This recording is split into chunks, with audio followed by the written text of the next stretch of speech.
Kisah bergulir pada tahun 1914 saat sebuah kapal tengah berlayar di perairan Atlantik Selatan. Di atas geladaknya, seorang pria tanpa nama tampak berbincang dengan kapten kapal. Rencananya adalah menuju sebuah pulau terpencil, tempat ia akan mengemban tugas sebagai pemantau cuaca.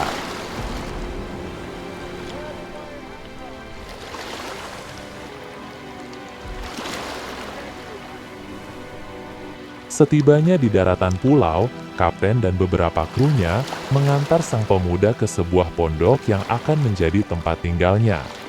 Lantas, kapten menemaninya menjelajahi lingkungan sekitar, hingga mereka tiba di sebuah mercusuar tak jauh dari sana. Akan tetapi, setibanya di mercusuar, sang pemuda merasakan kejanggalan.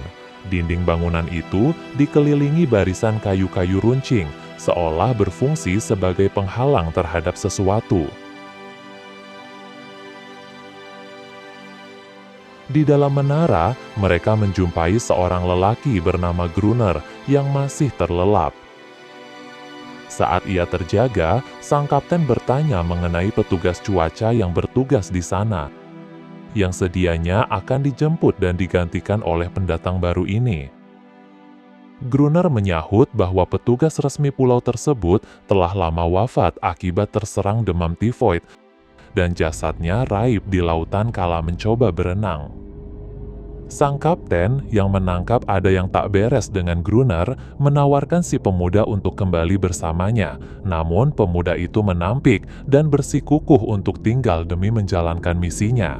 Sebagai langkah antisipasi, kapten memberinya sepucuk pistol seraya berpesan agar pemuda itu senantiasa waspada, mengingat ia akan bertugas seorang diri di pulau terpencil ini selama 12 bulan penuh. Pada malam pertamanya, usai menata tempat tinggalnya, si pemuda menemukan buku catatan harian milik pengamat cuaca sebelumnya, Aldor Vingerlens.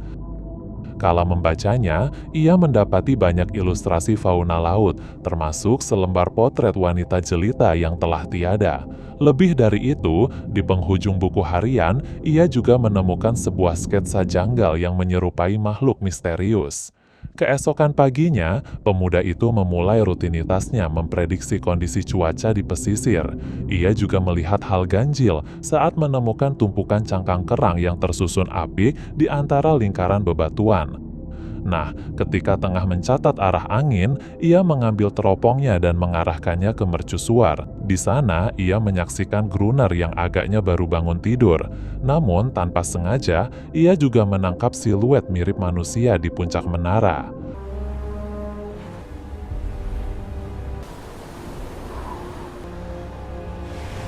Malam harinya, keanehan mulai terasa saat ia mendengar bunyi ganjil dari arah pintu depan pondoknya. Namun, saat mendekati pintu, ia mendadak sadar akan bahaya yang mengancam, lantas bersembunyi di ruang bawah tanah.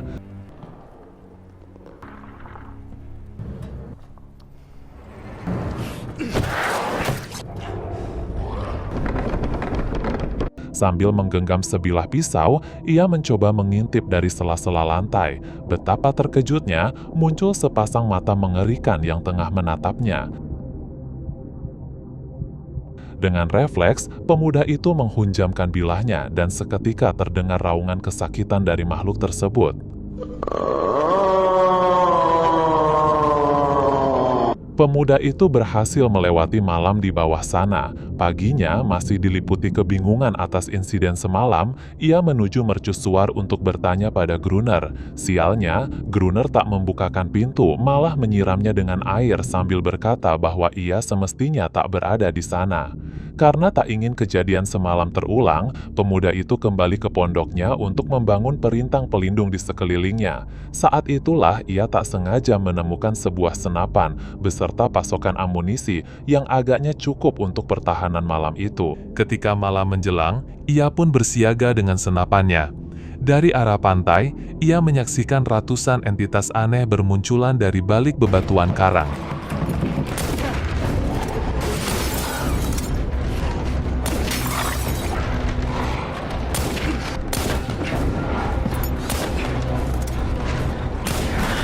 Karena kewalahan menghadapi jumlah mereka, ia menyulut api di area yang telah disiapkannya di sekitar pondok. Melihat kobaran api, makhluk-makhluk itu lari ketakutan dan menghilang. Celakanya, api tersebut malah menjalar ke dinding papan, yang akhirnya membuat pondok itu turut dilalap si jago merah.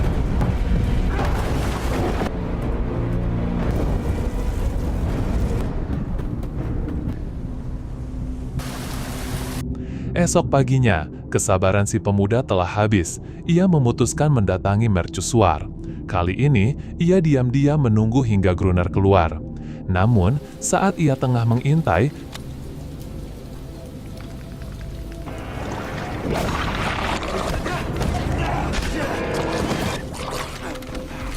sebelum sempat melepaskan tembakan, Gruner muncul dan memintanya tak menembak makhluk itu.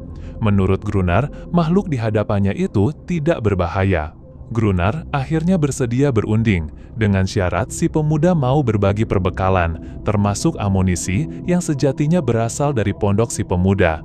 Gruner lantas menyematkan panggilan friend pada si pemuda, dan keduanya mengambil sejumlah logistik lalu membawanya ke mercusuar. Selama 2 hari Friend tak sadarkan diri, kemudian ia terbangun dari tidurnya. Ia mendapati makhluk yang katanya tak berbahaya tadi tengah menjilati luka bakar di tangannya, dan secara ajaib rasa sakit yang dideritanya lenyap seketika. Di sini, Gruner menjelaskan bahwa makhluk di hadapan itu tak akan menyerang karena ia berjenis kelamin betina dan dianggap Gruner layaknya hewan peliharaan.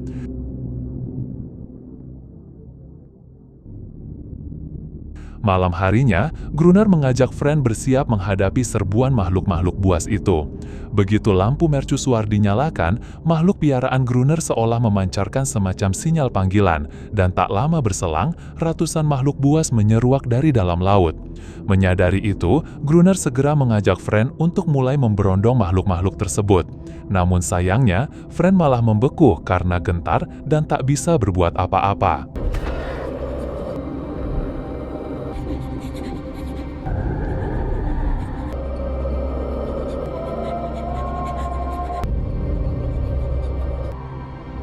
Keesokan paginya, Gruner yang murka dengan sikap Friend semalam memperingatkan bahwa ia tak ingin ada orang yang menjadi pemberat di pulau ini.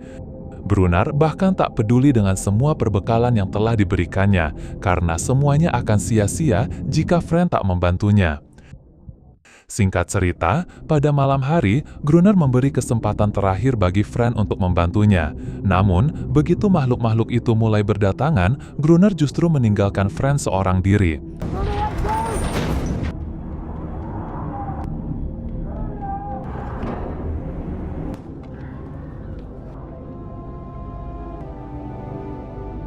Alasan Gruner melakukannya belum terungkap, tapi yang jelas ketika pagi harinya ia memeriksa, Gruner mendapati Friend masih hidup meski tubuhnya berlumuran darah.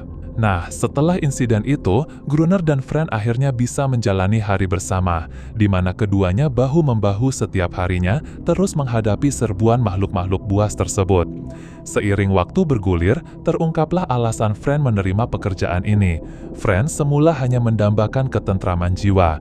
Namun, di pulau yang sunyi sekalipun, ia malah merasa seolah berada di neraka yang dipenuhi monster. Friend sejatinya memiliki beberapa pertanyaan. Mengapa makhluk-makhluk itu muncul di malam hari dan datang saat si makhluk betina mengeluarkan raungannya?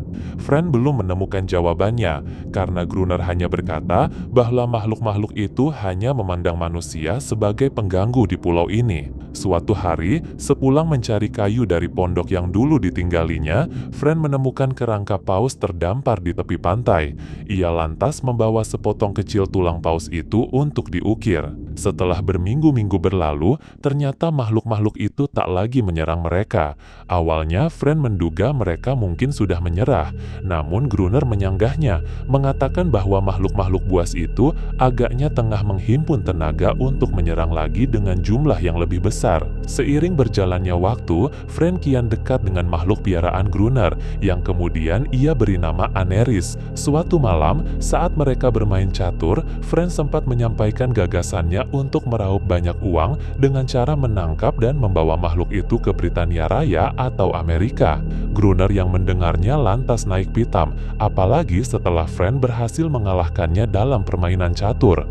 Gruner yang diliputi amarah tiba-tiba menyambar senapannya dan menembak ke arah balkon. Ternyata mereka kini diserang oleh para monster karena keduanya lupa menyalakan lampu mercusuar.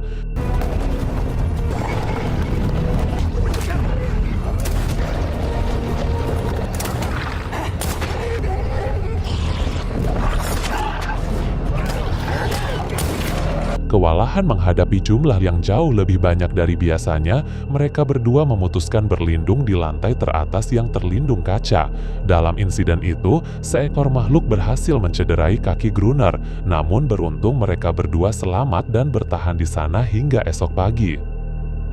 Esok paginya, mereka menyadari bahwa agaknya mereka tak akan bisa bertahan lama akibat menipisnya pasokan pangan dan peluru. Secercah harapan untuk bertahan hidup mulai meredup.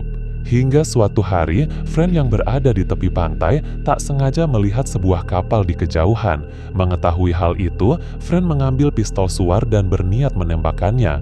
Namun saat ia hendak melakukannya, Gruner tiba-tiba menghalanginya sehingga perkelahian pun tak terhindarkan. Di momen itu, Aneris sempat muncul untuk menolong Fran, tapi karena Aneris tak berani menentang Gruner, ia pun tak bisa berbuat banyak. Alasan Gruner yang egois, nada Fran yang tidak percaya. Bagaimana mungkin ada orang yang mau berada di pulau ini sendirian bersama makhluk-makhluk mengerikan? Keesokan harinya, Fran mengikuti Aneris yang berlari keluar dari mercusuar. Setibanya di pantai, Fran menemukan Aneris tengah menangis di antara kerangka paus. Setelah diperiksa, ternyata Aneris baru saja menerima perlakuan kasar dari Gruner akibat perbuatannya kemarin. Fran yang mencoba menghiburnya lantas memberikan hasil ukiran tulang paus berbentuk perahu layar. Sadar perahu itu mengingatkannya akan sesuatu, Aneris tiba-tiba menunjukkan sebuah lokasi. Di sana terdapat sebuah perahu yang telah lama terdampar. Karena kemungkinan perahu itu masih layak pakai, Fran memberitahukan penemuannya kepada Gruner. Ternyata, Gruner sudah lama mengetahui keberadaan perahu itu. Gruner menjelaskan bahwa perahu tersebut berasal dari kapal Portugis yang karam akibat badai. Gruner sempat menemukan beberapa peti berisi dinamit yang terdampar, namun karena terkena air, dinamit itu tak bisa digunakan lagi. Fran yang menduga masih ada dinamit tersisa, lantas mengajak Gruner untuk menyelam demi mencari dan mengambil beberapa peti dinamit dari dalam kapal Portugis yang karam. Fran menyadari mereka memiliki kesempatan untuk memusnahkan para monster itu. Namun, ide tersebut ditolak Gruner karena dianggap misi yang terlampau berbahaya. Berikutnya, suatu hari ketika Fran tengah mengecat perahu yang terdampar, ia tiba-tiba mendengar suara Aneris di kejauhan. Saat diperiksa, rupanya makhluk itu sedang asyik mandi. Tanpa banyak kata, Fran menghampiri dan ikut mandi bersama Aneris. Tak mereka sadari, Gruner ternyata mengintip perbuatan mereka dari balik bebatuan.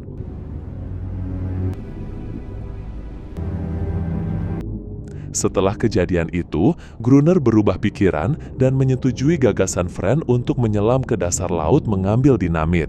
Mereka lantas menuju kapal karam menggunakan perahu. Setibanya di lokasi, Fran mulai menyelam hingga ke dasar, di mana ia berhasil menemukan dan mengaitkan tali penarik pada 3 peti berisi dinamit. Saat berada di bawah, Fran merasa ada sesuatu yang mengamatinya. Benar saja, tak lama kemudian, beberapa sosok kecil muncul dan mengejutkannya.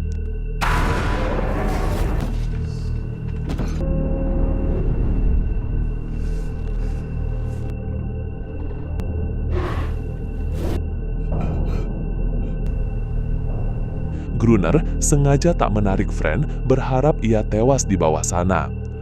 Untungnya, Fran berhasil membuka baju besinya sehingga ia bisa dengan mudah berenang menuju perahu.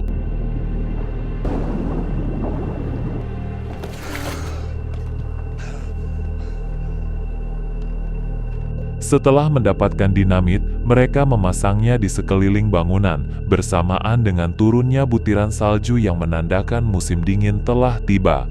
Hari demi hari mereka menunggu, namun hingga 3 minggu berlalu, makhluk-makhluk itu sama sekali tak menyerang. Gruner mulai kehilangan kesabaran dan menuduh Anerys telah menjadi mata-mata bagi kaumnya. Gruner yang tak mau menyerah mencoba rencana lain. Ia berpikir untuk menyergap makhluk-makhluk itu dengan memancingnya masuk ke dalam mercusuar. Setelah semua rencana tersusun, makhluk-makhluk itu belum juga muncul.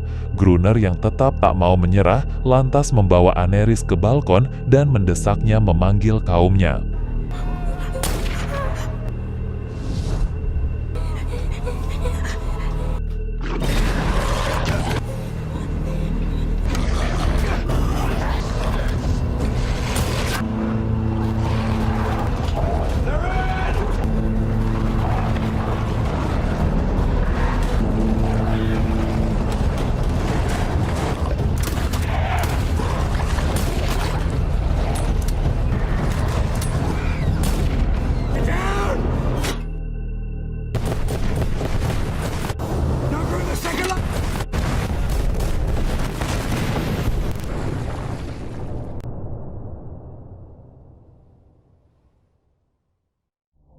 Paginya, saat terbangun, mereka menyaksikan begitu banyak mayat makhluk terkapar di sekitar mercusuar. Gruner mengambil kesempatan itu untuk memastikan mereka semua sudah mati. Dalam kondisi itu, Fren sempat melihat seekor makhluk mengenalkan kalung seperti buatan manusia. Rasa bersalah lantas menyelimuti Fren, apalagi malam harinya terdengar raungan duka dari para makhluk yang tersisa di tepi pantai. Keesokan harinya, Fren yang pergi ke tepi pantai tak sengaja melihat 2 anak monster berenang. Fren teringat susunan batu yang pernah dilihatnya saat pertama tiba. Ia menyadari susunan batu itu adalah permainan anak-anak monster. Karena itu, ia terfikir untuk menata kembali bebatuan membentuk lingkaran, yang di tengahnya ia letakkan ukiran perahu miliknya. Esok harinya, Fren yang berniat keluar mendapati Gruner lelap dalam tidurnya. Ia mencoba memeriksa beberapa barang milik Gruner dan tak sengaja menemukan foto Gruner bersama mendiang istrinya. Foto istrinya itu identik dengan wanita dalam potret milik penjaga sebelumnya. Fren akhirnya sadar bahwa Gruner adalah Aldor Fingerland, pengamat cuaca yang seharusnya ia gantikan. Gruner sengaja berbohong agar tak dijemput karena ia telah merasa nyaman di pulau itu. Fren lantas keluar menuju lokasi permainan anak-anak yang dibuatnya. Setibanya di sana, ia melihat seekor anak monster mendekatinya. Tak berapa lama, Anerys juga muncul bersama puluhan monster lain. Namun, tiba-tiba sebuah tembakan terdengar, mengejutkan mereka semua. Fren meminta Gruner tak lagi menyakiti makhluk-makhluk itu, yakin bahwa kemunculan mereka adalah untuk berdamai dan bahwa merekalah yang selama ini bersalah. Gruner memaksa Anerys segera pulang, namun Anerys menolak. Gruner yang mengetahuinya kembali ke mercusuar. Bukannya sadar, Gruner yang sudah kembali ke mercusuar justru menembakkan pistol suar ke arah para monster, mengakibatkan si anak monster terkena tembakan dan akhirnya tewas. Fren yang kecewa mendatangi Gruner dan mereka terlibat perkelahian sengit.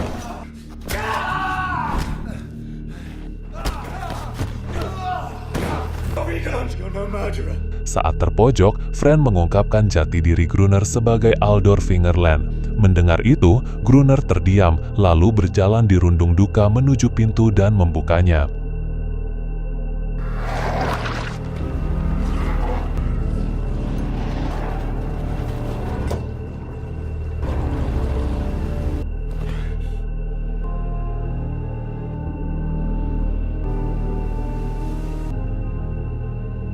Beberapa bulan berselang, seorang kapten kapal beserta anak buahnya datang ke mercusuar mencari Gruner bermaksud menggantikan penjaga cuaca yakni Fren. Namun, saat terbangun, Fren yang dianggap sebagai Gruner tak menyangkalnya. Ia malah mengatakan petugas itu telah meninggal karena tipes. Fren agaknya telah merasakan apa yang selama ini dialami Gruner, sesuatu yang akhirnya membuatnya menemukan ketenangan yang selama ini didambakannya. Adegan ditutup dengan Aneris yang tampak sedikit jengkel, mengira Fren akan pergi, lalu ia melompat ke dalam laut, dan film pun berakhir kawan.